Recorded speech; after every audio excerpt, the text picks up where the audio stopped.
The population of the Islamic world, especially in the Middle East, including UAE, Saudi Arabia, is expected to grow to 2.7 billion by 2050.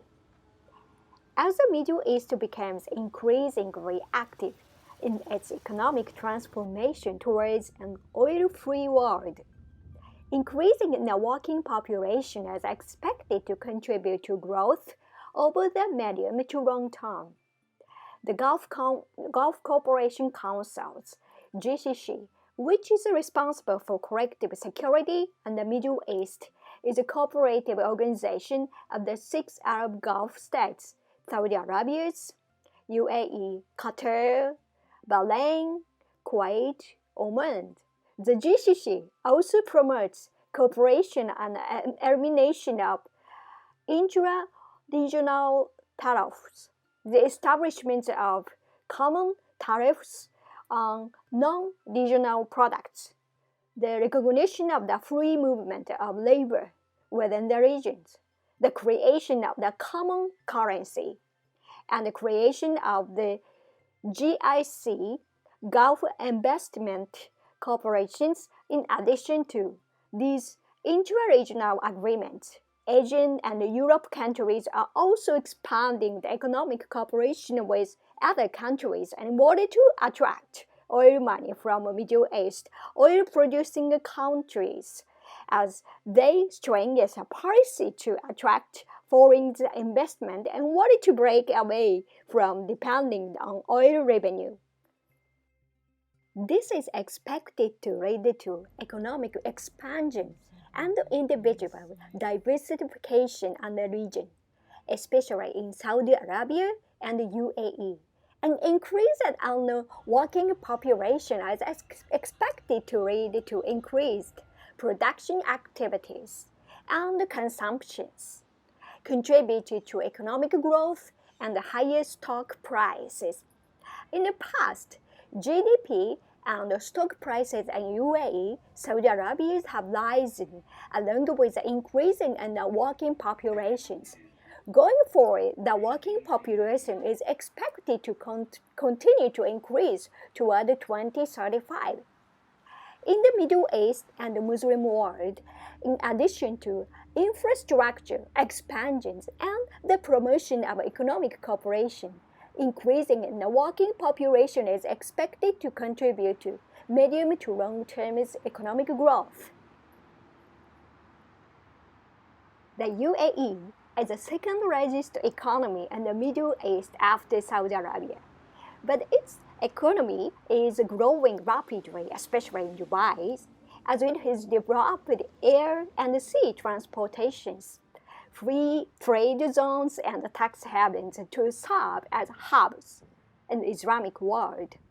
Using the revenues generated from oil, significant expansion of trade and foreign investment.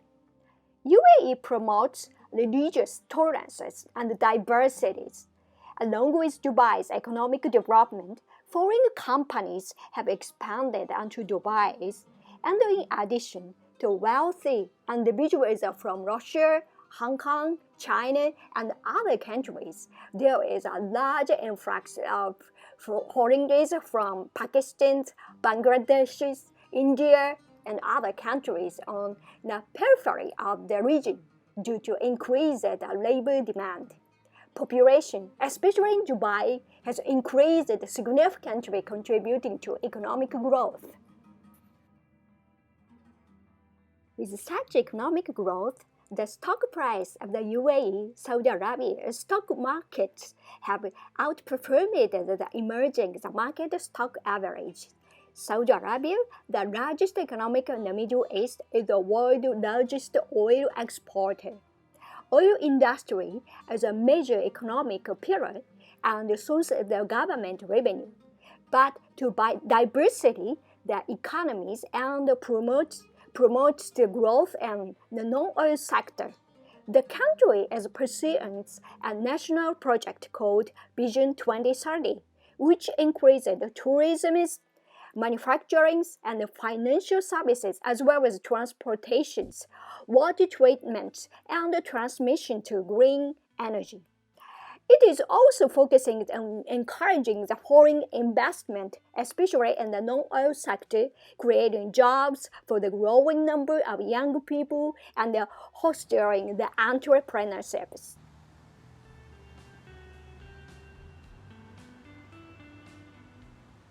Even though our lives are so dependent on Middle East oil, how much do we really understand about the oil-producing countries? For example, what kind of a potential and economic system do oil-producing countries have? How rich are the oil balance possessions as a great power influence? Are they called in Arabic? And with the vast amount of oil money that continues to be supplied to the oil balance continues forever? A country with a system in which the king manages the natural resources owned by the state and distributed the profits to the people is called a rentier who lived without work states. Oil-producing countries in the Middle East are typical rentier states. Rentier states are feeling a sense of crisis at the advent of the world, where oil demand will declines. How the rentier nations will survive is extremely important for the Japanese economy. This is because the Japanese government's oil policy and the business of Japanese companies will be greatly affected by this policy. In a normal country, the government collects taxes from the people. The government that uses those taxes to finance various economic activities. In the rentier states, on the other hand, the government or royal gets the oil revenue and distributes it to the people. How is it distributed? First, welfare. The people receive free medical care. When a person goes abroad to be cured of the illness that cannot be cured in his or her own country, the government pays for everything, including the travel expense of the accompanied person.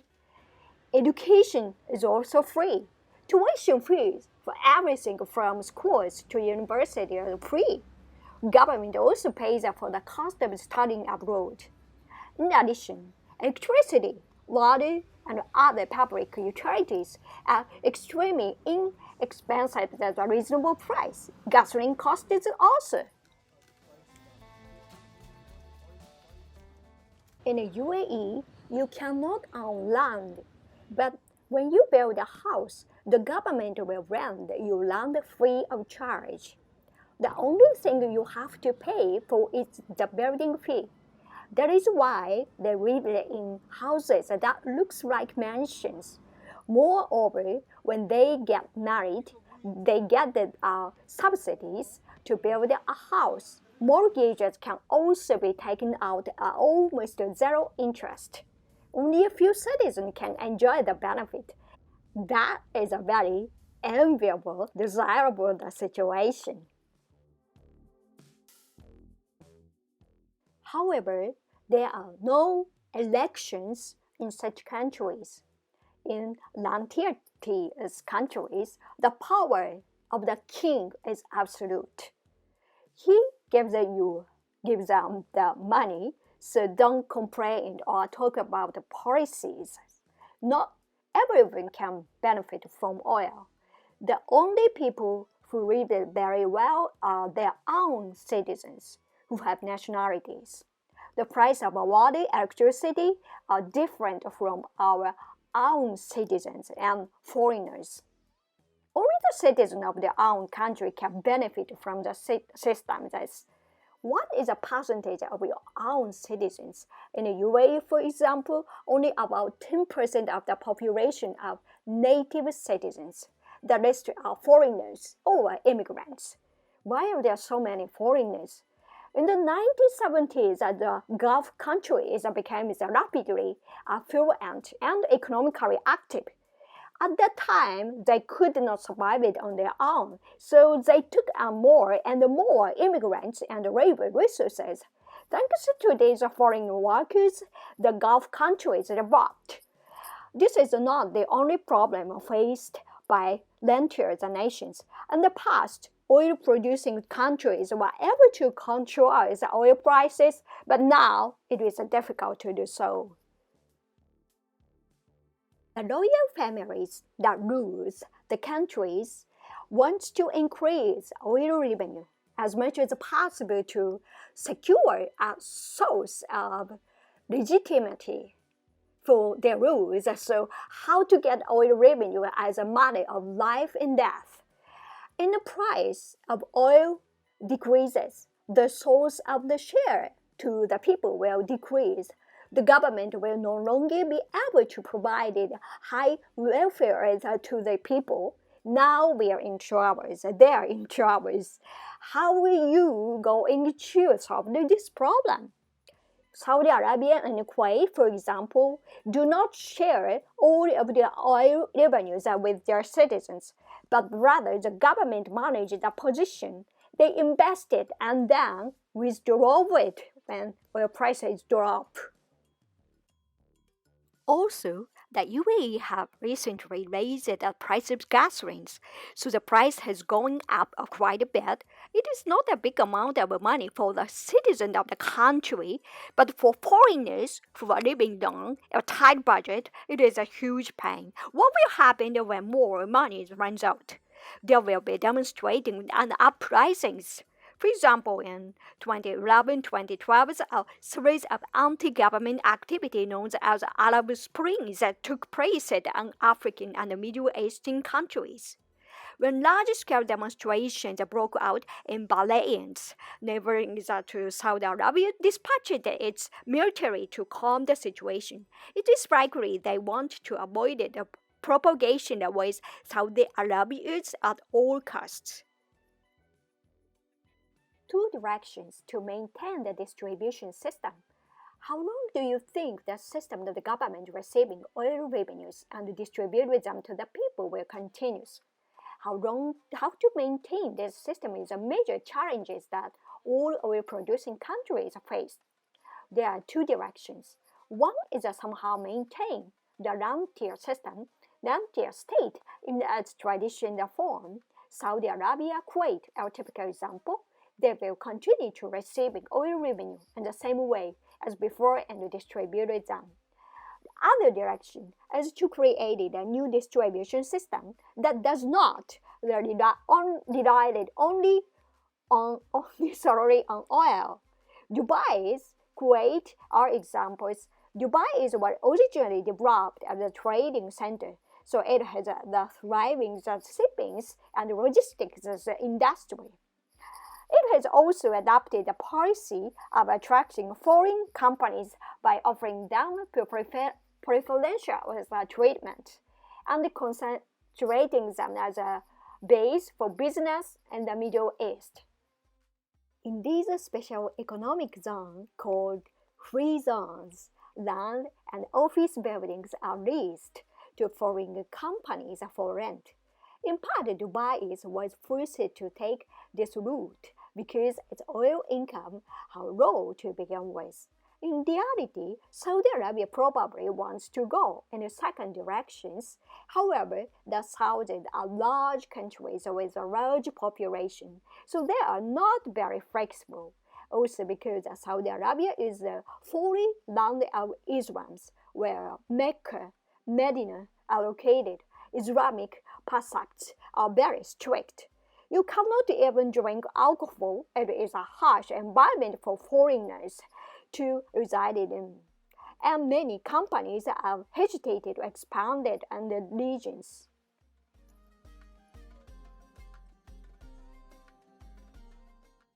The unknown face of Dubai is a city that looks glamorous, but is solid on the inside. Dubai is flashy capital of the UAE. Is the reason why people, goods, money gather from all over the world. Dubai, which has thus gained countries of air and sea transportation, is waiting for the entry of the foreign countries. But when the free zone first opened, it did not make a fresh. Sony Corporation entered the market from Japan in the late 1980s, but at that time Dubai was not well known, so it was difficult for more companies to enter the market. However, the situation changed drastically when the Gulf War broke up in 1990-91 and CNN established a reporting base in Dubai.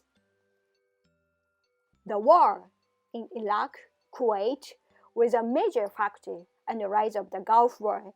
CNN presence in Dubai changed all that. People began to realize that Dubai was safe, and through the Iraq and Kuwait at war with each other.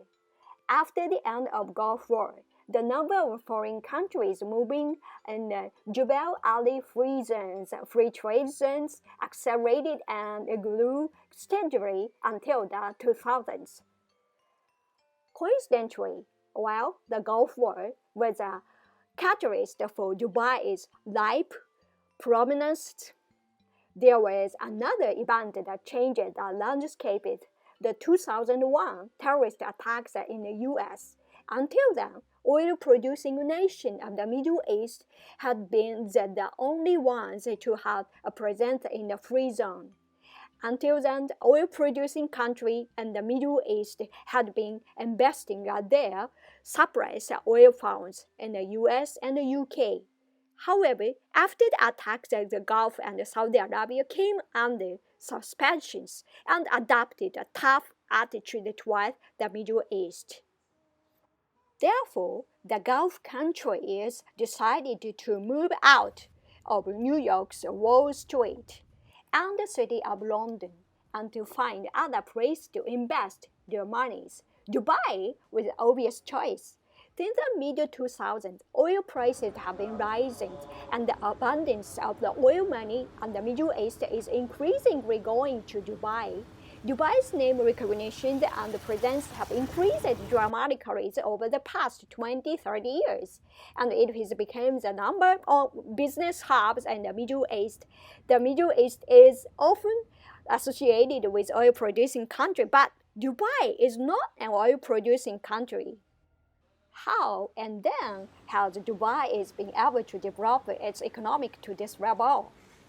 Dubai's unique growth strategy does not rely on oil money. Dubai has a long history of prospering as a trading nation.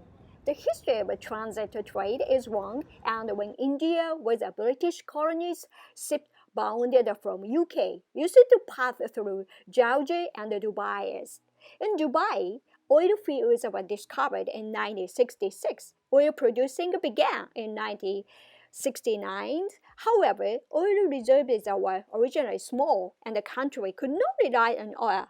Therefore, the focus was transit trades. Dubai was in that called the creeks into which ships enter and passed within the vessels called the roadstrips for Iran, Pakistan, India used to enter the port. In the 1960s-1970s, oil revenues were invested to dig the creek deeper to allow the larger ships to enter the port.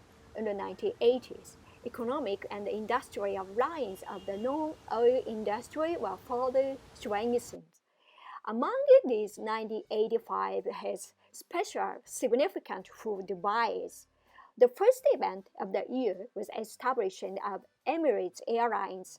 At the time, international air trade was regulated by airlines agreements between countries. UAE was represented by Abu Dhabi, where the capital was located. Abu Dhabi's international airport was exclusive the gateways for major international flights to and from the country.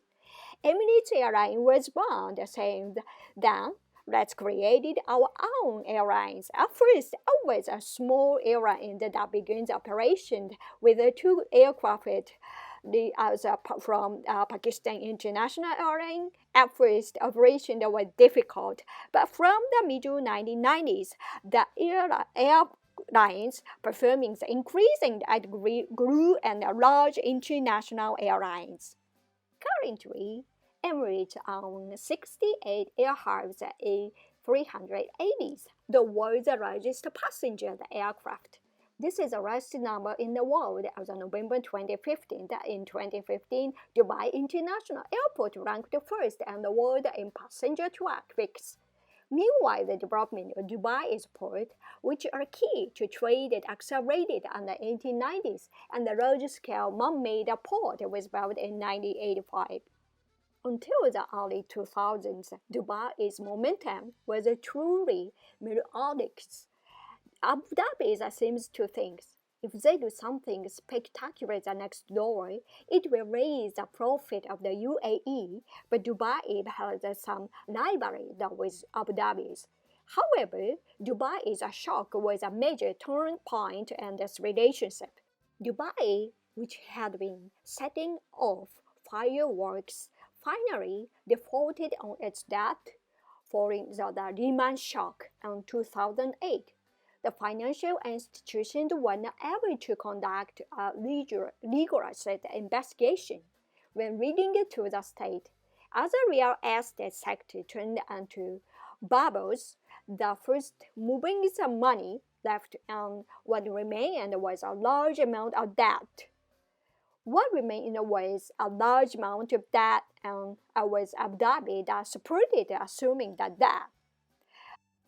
The tallest building in the world was originally called Burj Dubai. Burj means a tower in Arabic, Dubai Tower. However, when it was completed in January 2010, it was called Burj Khalifa.